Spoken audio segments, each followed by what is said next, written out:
अस्सलाम वालेकुम ख़वातीन और हज़रात, रवां हफ्ते का पहला हस्बे हाल और आपका मेज़बान जुनैद सलीम। शो में मेरा साथ देंगी नाजिया बेग और इस शो की जान अजीज़ी। अस्सलाम वालेकुम नादरीन। अस्सलाम वालेकुम नादरीन, पुर आसाइशों, उजलतों, रगबतों और रतूबतों में जोहद मुसलसल की तरह बहता हुआ ये जो इलेक्शन का दरिया है, इसकी लहरों से जो शाइस्तगी टपक रही है और जो जज्बात जाहिर हो रहे हैं, उससे ये जाहिर होता है कि इस दफा उस तो खुद्दूस बहुत होगा। उस तो खुद्दूस बहुत, थैंक यू, उस तो खुद्दूस बहुत होगा। खुदा का खौफ करो, हस्बे हाल है यार, इसलिए तो अच्छी बात। इसके चूंकि गोनगू मसरूफियात तो लोगों की कुछ और हैं, लेकिन अब चूंकि ये इलेक्शन सर पे है तो मैं समझता हूं कि ट्विटर, फेसबुक, इंटरनेट जो है वो भरना शुरू हो गया। और मैं डिस्कस आज ये करना चाहता हूं कि इस दफा इलेक्शन में ये जो इलेक्शन सर पे है होने को जा रहा है, इसमें इंटरनेट बड़ा अहम रोल प्ले करेगा। हम नहीं, मेरा ख्याल है अगर ये कहा जाए कि अहम तरीन रोल प्ले करेगा तो गलत नहीं होगा। नायरीन, इसने ना साथ तरीन भी लगाया है, हालांकि असलम तरीन रिटायर हो चुके।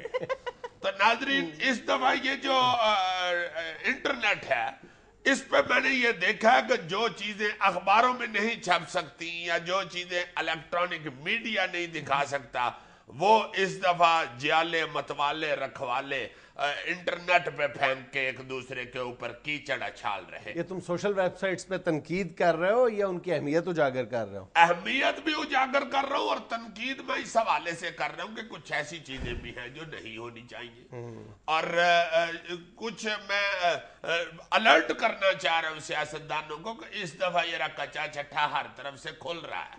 जो चीजें आप अखबारों और न्यूज चैनलों पे नहीं देख सकते थे या दिखा सकते थे, वो अब इंटरनेट उसका साथ दे रहा है। इसलिए ये बच बचा के और बड़ी एहतियात के साथ इलेक्शन लड़े। जिम्मेदारियां तो वही हैं जो इलेक्ट्रॉनिक मीडिया या प्रिंट मीडिया की हैं, वही सोशल वेबसाइट्स पे भी एक आम इंसान की भी बनती है कि कोई ऐसी चीज़ जो है वो ना पोस्ट की जाए जिसके लिए कोई क्रेडिबल एविडेंस ना हो। लेकिन बहरहाल मेरा ख्याल है कि इन इलेक्शंस में बहुत बड़ा रोल होगा सोशल वेबसाइट्स का। हाँ जी, हाँ जी। हम अक्सर बेशतर बात करते हैं ना कि जी इतने यूजर हो गए फलां ट्विटर के, फेसबुक के, लेकिन अब जो ताज़ा तरीन आदाद शुमार हैं वो पिछले 6 माह के दौरान सिर्फ पाकिस्तान में जो फेसबुक इस्तेमाल करने वाले लोग हैं उनकी तादाद में 20% इजाफा हो गया। हाय हाय हाय, यानी आहिस्ता आहिस्ता ये बढ़ता जाएगा यार। अब तो मैंने देखा है कि जो बिल्कुल ही सादे ये लोग हैं वो भी अब नेट नोट इस्तेमाल कर लेते हैं। मतलब 82,91,000 लोग पाकिस्तानी फेसबुक इस्तेमाल करते हैं। कमोबेश 82,91,000, इसका मतलब 83 लाख कमोबेश हो गए ना। और ज्यादा दिलचस्प बात यह है कि फेसबुक इस्तेमाल करने वालों में 70% मर्द और 30% खवातीन, और कमोबेश 40 लाख ऐसे लोग हैं जिनकी उम्र 18 से 24 साल के दरमियान है। अरे हम लोग तो बहुत इस्तेमाल करते हैं। हम लोग क्या मतलब? 18 से 24 साल वाले। सर वैसे फेसबुक की जो टर्म्स एंड कंडीशंस हैं उसमें 13 साल से कम उम्र बच्चा अकाउंट नहीं बना सकता फेसबुक के ऊपर। जहां पर हम अगर अपने इर्द गिर्द देखें तो बहुत सारे 13 साल से कम उम्र बच्चे हैं, उनके अपने अकाउंट्स बने हुए, वो ऑपरेट कर रहे हैं। तो ये तो कोई क्राइटेरिया नहीं है। एग्जैक्टली, कोई क्राइटेरिया नहीं है यार। 13 साल से छोटे बच्चे अब गाड़ी ड्राइव कर रहे हैं। नेट पे तो मैंने खुद देखा है, ऐसी ऐसी छोटी उम्र का बच्चा बैठा हुआ, उस उम्र का जिसके मुंह से चूसनी निकाले तो वो रोने नहीं लग जाता। इसी तरह उसके आगे से नेट बंद करे वो रोना शुरू कर देता। अच्छा, वैसे ये है कि हमारी जो अब तमाम सियासी जमातें हैं, तहरीक इंसाफ के बाद, तहरीक इंसाफ ने ये रीत डाली है ना सोशल वेबसाइट्स की अहमियत को जाना है, और उसके बाद अब तमाम सियासी जमातें, नून league, Jamaat Islami, MQM, peoples party तक कमोबेश सारी सियासी जमातें अब इंटरनेट की ताकत की मोतरफ हो चुकी हैं। और बड़े बड़े हमारे जो लीडर्स हैं वो खुद अकाउंट अपने मैनेज करते हैं, ट्विटर पे भी, फेसबुक पे भी। और ट्विटर के बारे में तो ये होता है ना कि ज्यादातर यही होता है कि जिस शख्स का नाम है वो बहरहाल मोतबर है कि ये वही शख्स है इसके पीछे। बेशक उन लोगों ने आगे मैनेजर रखे होते हैं, अपने जो ट्विटर का अकाउंट है मैनेज कर रहे हैं। मतलब शहबाज शरीफ साहब भी हैं, मेरा ख्याल है फेसबुक पे भी हैं, और फेसबुक के पेज के बारे में उनका कहा जाता है सबसे ज्यादा जो एफिशिएंटली मैनेज्ड पेज है